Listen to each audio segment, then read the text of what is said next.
The United States carries out more airstrikes in Somalia. Vice President JD Vance announces a major military investment, and North Korea unveils new drone technology. Meanwhile, the Supreme Court rules on ghost guns. A Turkish student is detained by U.S. officials, and a controversial tax proposal surfaces. Here's what you need to know. The United States has conducted a series of airstrikes targeting ISIS militants in Somalia's Golis Mountains. According to U.S. Africa Command, or AFRICOM, the strikes were carried out in coordination with the Somali government to disrupt the group's operations. Initial reports confirm that multiple militants were killed, with no civilian casualties.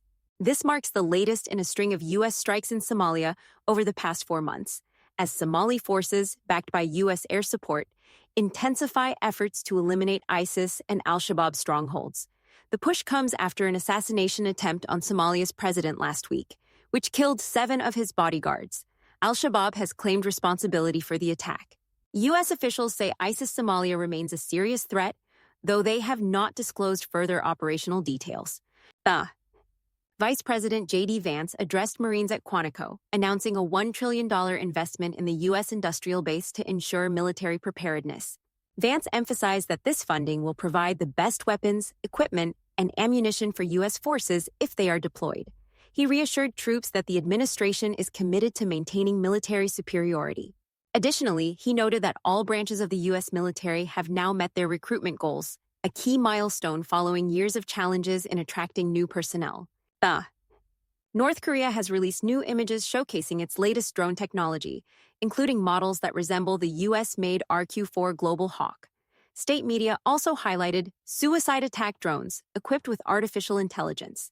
Some of the images appear to have been intentionally blurred, particularly around the propellers of smaller drones. Analysts believe this is a tactic to prevent Western intelligence agencies from gathering information on their engine systems and developing countermeasures. Experts are now examining whether these drones contain foreign components, possibly from Russia or China. If confirmed, Western nations may move to disrupt supply chains through sanctions. The U.S. Supreme Court has upheld a Biden administration rule requiring background checks and serial numbers for ghost guns firearm kits that can be assembled at home without traceable markings. In a 7-2 ruling, the court determined that the Gun Control Act allows federal regulation of these kits. The decision follows challenges from gun rights advocates who argued the rule overreaches federal authority. The Justice Department cited a rise in untraceable weapons, with over 19,000 recovered since 2021. Supporters of the ruling say it closes a loophole that allowed firearms to be bought and assembled without oversight. During a televised cabinet meeting, Homeland Security Secretary Kristi Noem stated she intends to eliminate FEMA without providing further details.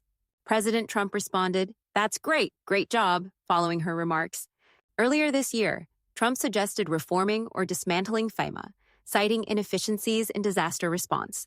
While no official action has been taken, discussions on the agency's future continue. Turkish doctoral student Rümeysa Öztürk was detained by U.S. immigration officials while heading to meet friends for Ramadan in Massachusetts. The Department of Homeland Security claims she engaged in activities supporting Hamas, though no specific evidence has been disclosed. Her legal team has filed a lawsuit, arguing the detention was unlawful. Senator Elizabeth Warren criticized the arrest, calling it an alarming pattern of stifling civil liberties. Öztürk had previously written articles critical of Tufts University's stance on divestment from companies linked to Israel. Her case is now drawing national attention, as similar immigration actions have impacted students at Columbia, Georgetown, and Brown University. Commerce Secretary Howard Lutnick has revealed that President Donald Trump is open to eliminating income taxes for Americans earning under $150,000, but only if the federal budget can be balanced. Lutnick described a private conversation with Trump where the president responded, "If you balance the budget, sure." The idea draws on historical U.S. tax models, including pre-1913 tariffs. However, economists are skeptical about its feasibility without drastic budget cuts or alternative revenue sources. Edward Korestein, a 19-year-old technologist and member of Elon Musk's Department of Government Efficiency (DOGE) team, has been linked to a cybercrime group called eGodly. Digital records reviewed by Reuters show that Korestein's company Diamond CDN provided services to eGodly, which has claimed responsibility for hacking law enforcement email accounts and cyberstalking an FBI agent. Despite these allegations, Korstein remains listed as a senior advisor at both the State Department and the Cybersecurity and Infrastructure Security Agency. Neither agency has responded to inquiries about his role.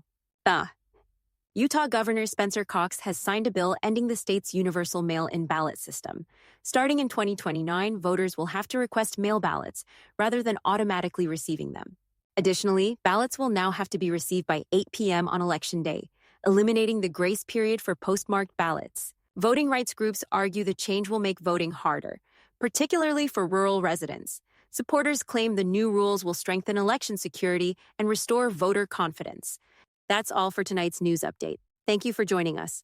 We'll continue to monitor these stories and bring you the latest developments. Stay safe, stay informed, and have a good night. If you enjoyed this video, don't forget to hit the like button, share it with your friends, and subscribe to the channel. And don't forget to turn on the notification bell so you never miss an update.